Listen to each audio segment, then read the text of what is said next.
noite, está começando pela rede CNT de televisão, o Jogo do Poder. Um espaço aberto para discussão política. Nós aqui da CNT acreditamos que o debate, o contraditório, é ponto de partida para o exercício de um dos direitos mais fundamentais, o de ser informado com absoluta correção e transparência. Esse é o objetivo, esse é o propósito do Jogo do Poder, que tenho o prazer de receber hoje, mais uma vez, o deputado federal Pedro Paulo, do PMDB. Boa noite, deputado. Boa noite, Ricardo. Mais uma vez um prazer estar aqui na CNT, no Jogo do Poder. É um prazer recebê-lo aqui no Jogo do Poder, e para participar da entrevista eu trouxe também o jornalista Caio Barbosa. Boa noite, Caio. Boa noite, Ricardo. Boa noite, Pedro Paulo. Boa noite a você que está em casa. Queria mais uma vez agradecer o convite a você pela presença aqui. É um prazer recebê-lo. Vamos agora às principais notícias da semana, diretamente de Brasília.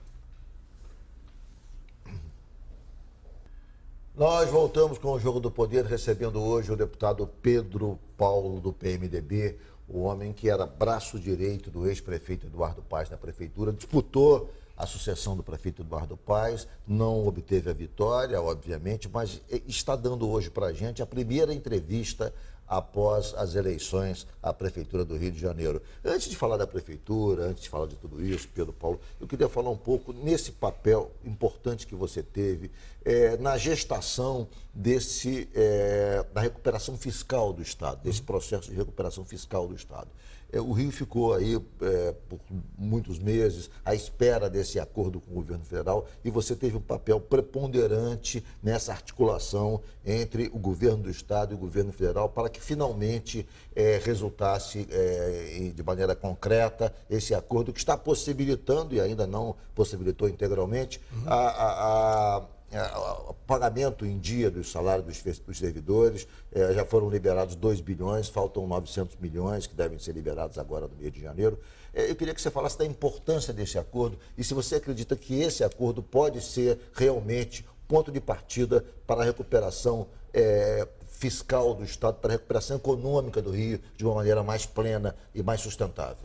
Olha, Ricardo, primeiro, mais uma vez, um prazer estar aqui na CNT. Depois, você lembrou bem, a última vez foi antes do processo eleitoral do ano passado.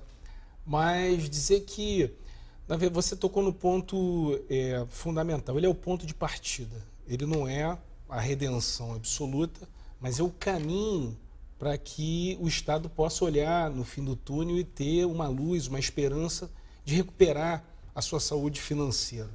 Na verdade, o meu papel foi como relator da recuperação fiscal. A partir do meu relatório se criou a Lei Complementar 159, que é o regime de recuperação fiscal dos estados e do Distrito Federal, que na verdade é um instrumento que foi criado e que está à disposição dos estados brasileiros. O Rio foi o primeiro a assinar, mas é importante lembrar, Rio Grande do Sul está trabalhando a assinatura, a entrada no regime de recuperação fiscal, Mato Grosso do Sul também está trabalhando a entrada no regime de recuperação fiscal, vários outros estados estão ali na beirinha, nessa situação de pré-falência, porque é uma situação, na verdade, estrutural de decadência dos estados ao longo de quase 3 décadas que vem tendo problemas com as suas despesas. Então, o regime de recuperação fiscal é um instrumento para você tirar o estado da pré-falência e trazer ele para uma situação de normalidade. De um lado, se interrompe os pagamentos das dívidas durante 3 anos, de outro, estabelece um conjunto de medidas, de vedações, contrapartidas,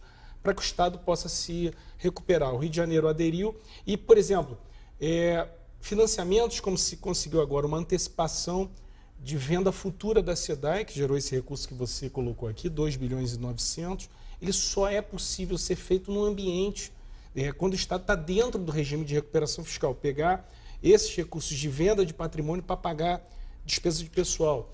Nós fizemos um outro projeto de lei, também de minha autoria e de mais outros 3 deputados, que vai permitir que o Estado emita bônus de antecipação de venda de royalties agora em janeiro, para complementar o pagamento dos servidores e iniciar o processo de pagamento também de fornecedores do Estado, para que ele possa, por exemplo, colocar em dia o pagamento das empresas que fazem a manutenção das viaturas de polícia. Hoje os jornais mostram, inclusive, 60%, a polícia 65%. Empurrando viaturas, porque elas não têm, nenhum tipo de conservação. O dado é o seguinte, 60% a 65% das viaturas estão dentro dos batalhões pela falta de Mas manutenção. O Pedro impacto é Paulo, direto o na buraco é segurança um pouco pública. mais embaixo também, porque o déficit do governo do Estado chega aí a 19 bilhões, quer dizer, 20 bilhões. Desse déficit, 12 bilhões são da Previdência. E os 7 bilhões restantes são, enfim, de outros setores. Quer dizer, 2 bilhões e 900 ajuda, mas é muito pouco para realmente resolver o problema de maneira sustentável do Estado, né? Claro, são várias frentes. Uma frente é de venda de patrimônio, daí a contrapartida do regime importante fazer privatizações na área de saneamento, energia, isso é uma parte. A outra é a diminuição do pagamento dos compromissos com a União, algo em torno de 6 bilhões ano. Tem uma série de outras medidas também. Quando se retém, por exemplo, o crescimento da despesa de pessoal, quando se proíbe fazer concursos públicos, você também está, de alguma forma, são medidas duras, a gente sabe disso, mas é que elas são necessárias para cobrir esse rombo. Eu vi no seu Facebook, Pedro Paulo, uma crítica a uma decisão que aparentemente parecia elogiável da Assembleia Legislativa, a de garantir a independência e autonomia financeira da UERJ, das faculdades, das universidades estaduais, que estão em frangalhos, né? A UERJ, que é uma tradição, que é uma referência do ensino público universitário no Brasil, é a sexta mais importante universidade brasileira, ela enfrenta uma crise que nunca se viu nada parecido. Ela enfrenta uma crise aguda e é lamentável que um centro de excelência desse passe por isso. Os deputados estaduais, então, declararam, e através de um projeto, uma PEC, um projeto de emenda constitucional do Estado, para que haja autonomia, garantindo o 12º todos os meses para a universidade. Muito bem. Você falou que essa medida é um pouco temerária, porque ela vai de encontro ao que estabelece a lei de recuperação fiscal. Explica melhor para a gente isso, porque eu, quando vi essa aprovação confesso, da autonomia da UERJ, eu fiquei feliz, porque achei que realmente a UERJ, tudo acho que pode ser sacrificado, menos a UERJ, porque a UERJ é um centro de excelência. E você falou que não é bem assim, isso pode trazer complicações. Fala um pouco mais sobre isso. Olha, em primeiro lugar, dizer que eu sou a favor da universidade pública, mas eu acho que é um debate que a gente precisa fazer em relação ao ensino público universitário. Tá? Tem uma série de questionamentos, propostas, enfim, que eu acho que não vem ao caso. Mas, especificamente em relação à autonomia, aos duodécimos, nós estamos na contramão do que o regime de recuperação fiscal ele pressupõe, que é a não criação de despesas obrigatórias. A gente tem um problema que não é do orçamento só do Estado, não, é do orçamento da Prefeitura, do orçamento do governo federal, é esse grau de engessamento. Nós temos o orçamento federal mais engessado do mundo, Ricardo.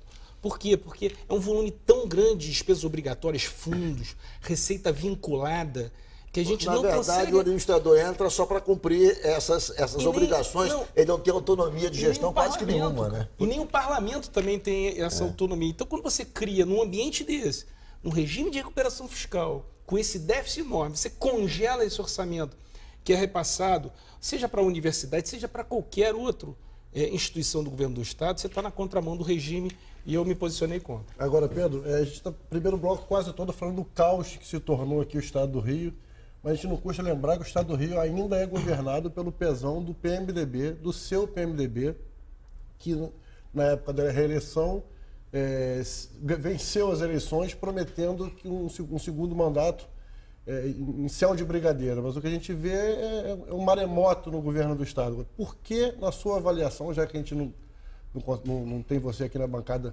desde da eleição passada, por que nós chegamos a esse ponto de caos no Estado do Rio de Janeiro? Você responde, Pedro Paulo, logo após o nosso intervalo. Vamos fazer um rápido intervalo, o Jogo do Poder volta já já.